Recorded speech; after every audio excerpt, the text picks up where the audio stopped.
आपकी बात मुझे लग रहा है सिचुएशनल बेस्ड क्वेश्चन ज़्यादा पूछ रहे हैं। ये फैक्चुअल पे ध्यान थोड़ी कम किया है इन लोगों ने।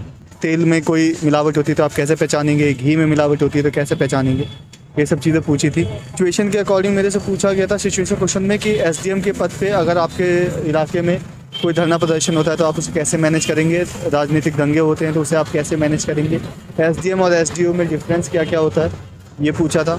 हेलो दोस्तों, नमस्कार। मेरा नाम है विवांशु और स्वागत है आप सभी का हमारे एक और नए वीडियो में। दोस्तों, जैसा कि आप लोग को पता ही है कि इस समय यूपी परिषद का इंटरव्यू चल रहा है, तो अभी हम लोक सेवा आयोग प्रयागराज के जस्ट सामने ही अभी सर इंटरव्यू देकर आ रहे हैं। इनसे हम जानेंगे कि इंटरव्यू में कैसा माहौल, क्वेश्चन वगैरह किस तरीके से पूछे जा रहे हैं। बस आप लोग वीडियो में एंड तक बने रहिएगा। चैनल पर पहली बार है, चैनल को सब्सक्राइब कर नोटिफिकेशन बेल को प्रेस कर दीजिएगा ताकि हमारे वीडियो की रेगुलर अपडेट आप सभी को सबसे पहले मिलती रहे। सर बताइए, इंटरव्यू में कैसा माहौल था? इंटरव्यू मेरा हरीश प्रताप सिंह सर के बोर्ड में पड़ा था। माहौल अच्छा था। आपकी बात मुझे लग रहा है सिचुएशनल बेस्ड क्वेश्चन ज़्यादा पूछ रहे हैं। ये फैक्चुअल पे ध्यान थोड़ी कम किया है इन लोगों ने। और मेरे से ऑप्शनल के क्वेश्चन पूछे थे, मेरा सर्विस रिलेटेड क्वेश्चन पूछा था और उसके अलावा मेरे ग्रेजुएशन से क्वेश्चन पूछे थे। अगर आप कुछ क्वेश्चंस रिकॉल कर पा रहे हो, अगर वो बता दें आप।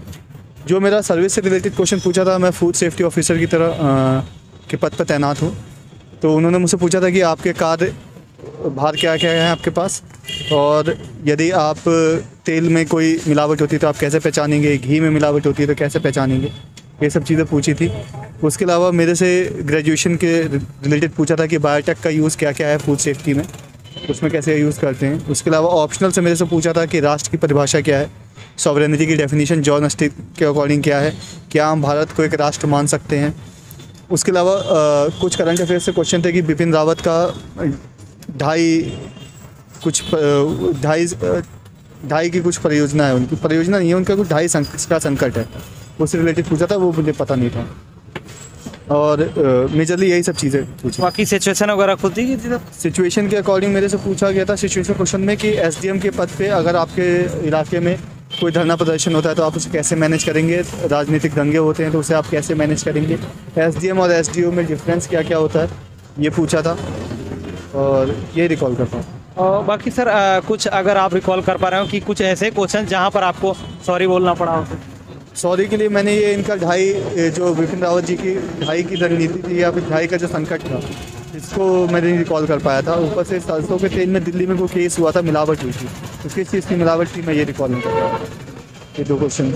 सर अपना नाम और थोड़ा अपने एजुकेशन के बारे में। मेरा नाम हिमांशु जयंत है और मैंने बीटेक किया है Motilal Nehru national institute of technology से, और मैं प्रेजेंटली फूड सेफ्टी ऑफिसर के पद पे अयोध्या में तैनात हूँ। जी सर।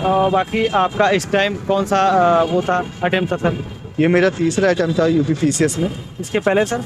इसके पहले मैं 2019 में जो पहला अटैम्प्ट दिया था उसमें मैं चयन हुआ था फूड सेफ्टी ऑफिसर के पद पे, और ये मेरा दूसरा इंटरव्यू है। और मीडियम सर? मीडियम मेरा इंग्लिश। और ऑप्शनल सब्जेक्ट सर? ऑप्शन मेरा political science and international relations. Sir जैसे बताइए कि तैयारी यदि कोई नया एस्पिरेंट करना चाहता है तो उसको प्री मेंस का कंबाइंड में करना चाहिए या फिर प्री मेंस का अलग अलग करना चाहिए सर? प्री मेंस की अलग अलग करना बहुत मुश्किल है, कंबाइंड ही तैयारी होती है, जहाँ प्री के लिए बस हमें थोड़ी फैक्चुअल डेटा ज़्यादा पढ़ना पड़ता है, मेंस के लिए हमें थोड़ी एनालिटिकल पढ़ना पड़ता है। तो जब आप एनालिटिकल पढ़ोगे आपकी समझ बढ़ेगी, और जब समझ बढ़ती है तो उसके बाद डेटा याद करना थोड़ी आसान हो जाता है। तो सब चीज़ों को एक साथ लेके चलें। प्री मेंस इंटरव्यू कुछ अलग अलग नहीं है आपकी पर्सनैलिटी डेवलप करने में, इस मतलब कि ओवरऑल एजुकेशन का हाथ है। और बाकी सर अगर स्टैंडर्ड बुक आप कुछ सजेस्ट करें सर?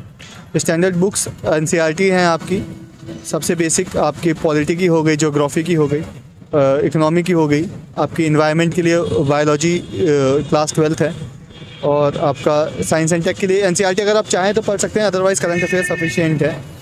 तो उसके बाद सोसाइटी के लिए एनसीईआरटी है, और ये सब एनसीईआरटी आर्ट एंड कल्चर की आपकी फाइन आर्ट्स की बुक है, वो इम्पॉर्टेंट है।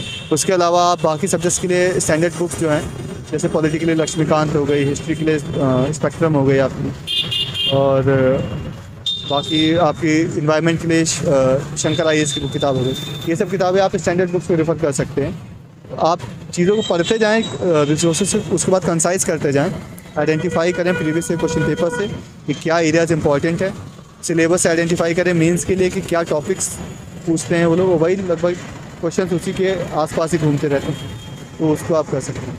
सर जैसे कि चाहे यूपीएससी का एग्जाम ले लें या फिर यूपी पीसीएस का एग्जाम ले लें, तो दोनों जगह जो है करंट अफेयर का बहुत बड़ा योगदान है। तो करंट अफेयर्स के लिए क्या सोर्सेज होना चाहिए, खासकर यूपी पीसीएस के लिए? करंट अफेयर्स मेरे अकॉर्डिंग एक रेगुलर एक्सरसाइज है जो हमें डेली बेसिस पे करनी चाहिए। आप कोई भी सोर्स फॉलो कर सकते हैं, चाहे वो वीडियो सोर्स हो, चाहे वो न्यूज़पेपर हो, लेकिन उसे डेली बेसिस पे करना बहुत ज़रूरी है। और उसके बाद आप जब मंथ एंड आए या फिर मंथली कंपाइलेशंस रिलीज़ हों तो आप उसको पढ़ के उसे रिवाइज़ कर सकते हैं। इस तरीके से आपको करंट अफेयर्स कभी बर्डन नहीं लगेगा और बहुत ईजिली आप क्वेश्चंस को अटेम्प्ट कर पाएंगे। जी सर। सर बताइए, जैसे कि अभी मेंस का हाल ही में रिजल्ट आया है, तो मेंस के बाद इंटरव्यू के लिए बहुत ज़्यादा टाइम तो नहीं मिला, तो क्या इंटरव्यू के लिए जो है कहीं क्लासेज वगैरह करनी चाहिए या फिर धीरे धीरे पढ़ाई के साथ ये सारी चीज़ें विकसित हो जाती हैं?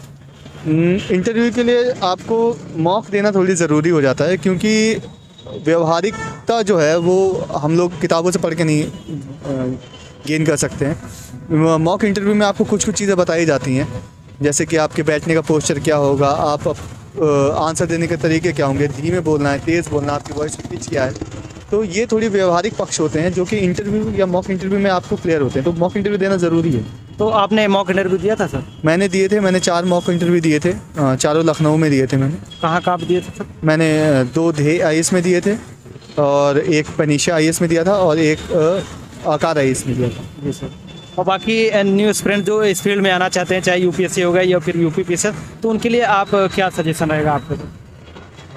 जो भी नए लोग आना चाहते हैं, सबसे पहली बात वो थोड़ी धैर्य रख के आएँ।